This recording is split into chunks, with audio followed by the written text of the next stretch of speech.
Hello everyone! Welcome back to my YouTube channel, Dabjar Vlogs. For today's video, editing tips and tutorials. Ang topic natin ngayon ay tungkol sa kung paano mag-cash out sa GCash.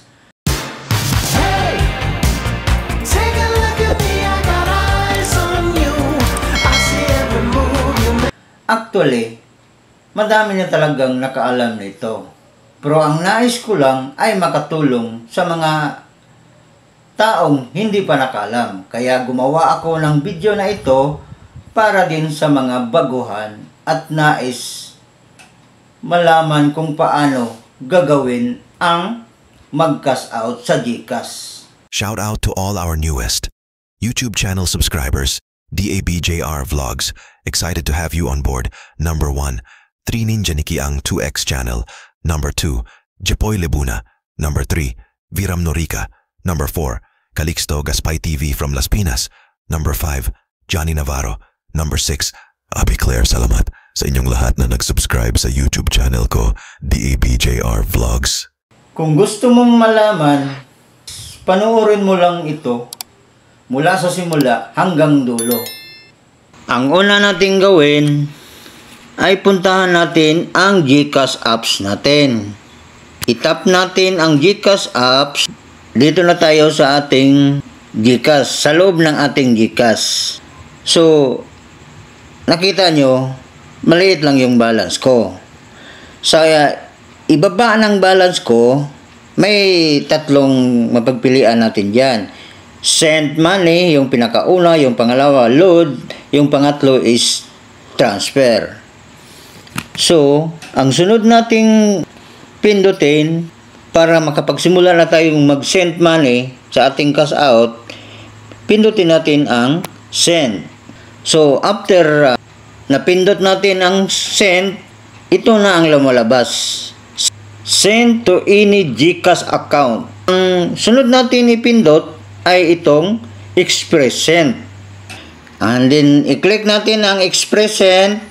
Ang sunod na lalabas, Express Send, send to enter name or number.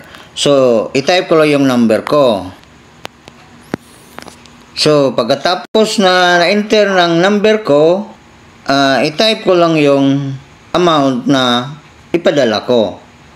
Halimbawa, ito, 10. Tapos, dun sa baba ng 10, hindi na natin lagyan ng option. By the way, ang ilalagay ko pala na number dito ay yung number ko na mag-cash out. Kasi lagyan ko yun ng pera para malagyan yon, yung remittance na GCash padala. Reminders ko lang, ang GCash cash out ay dalawa po ang ibig sabihin nito. Yung isa, magpapadala ka. Yung isa, magpa-cash out ka. Pero isa lang yung transaction na ibig sabihin. I-enter ko na yung, ipindot ko na yung next. So, nakalagay dito, you're about to send money to a non-verified GCash account. Are you sure you want to proceed with this transaction? Proceed. I-type natin ang proceed. So, after, nakalagay dito, this person has not yet verified their account. So, ginagawa ko lang ito kasi itong isang account ko, hindi pa to verified. Pinapakita ko lang sa inyo kung paano mag-cash out. Kaya, kahit hindi pa ito verified, nilagyan ko lang ng amount na maliit para makita nyo kung paano mag-cash out. So, nakalagay kasi dito, confirm transaction will not be refundable. Please make sure the mobile number and amount are correct. So, yun ang message ng GCash. So, itap ko lang dito, I confirm that details are correct. Oh, yan. So, i-confirm, dayon, isend ko na. So, may authentication kasi dito. Authentication. We send a 6-digit authentication code to your registered mobile number. So, dito na. Nakalagay na. 2008. 2008. So, dito na ang confirmation. Kaya, isubmit ko na. Click here to send. Resend. Na-send ko na.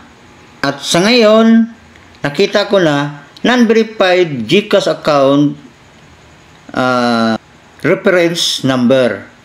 Ito ng reference number, i-screenshot natin yung reference number, halimbawa, para may ebidensya kayo na napadala nyo na ang pera na cash out nyo. Kaya, mas maganda talagang i-screenshot at saka i-save nyo ang reference number. Yan ang pinaka-importante. Minsan kasi may customer na kailangan siyang makakita ng reference. O kaya, ganun lang kadali kung paano mag-cash out. So, na-receive na ng amount. Kaya, pagkatapos nito, ibigay niyo na ang amount. Halimbawa ito, 10. Kung magkano lang yung hingin ko kasi maliit lang ang sample ko para may pakita ko lang sa inyo kung paano mag-cash out sa GCash. Ganun lang kadali. Ilang minuto lang. Tapos na kaagad. So, i-up na natin ito. At kung pinanood mo ang video kong ito mula sa simula hanggang dulo at nakatulong, please pasupport naman sa aking YouTube channel, Dabjar Vlogs, and FB account, Junior Arcelo Bukag, at isama mo na rin ang bell button para updated ka sa mga bagong upload ko na mga video na tulad nito. At huwag naman kalimutang mag-like and share for more para marami ang makakita at makatulong din sa mga taong gustong matuto.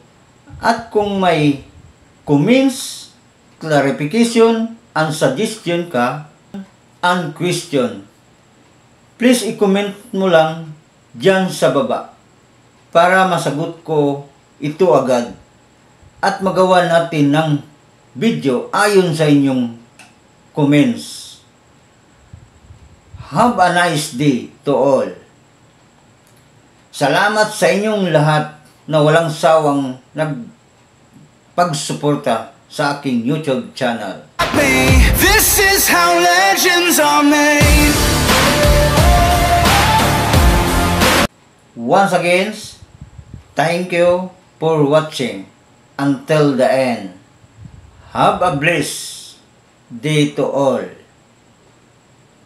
Thank you. See you next video. Bye-bye.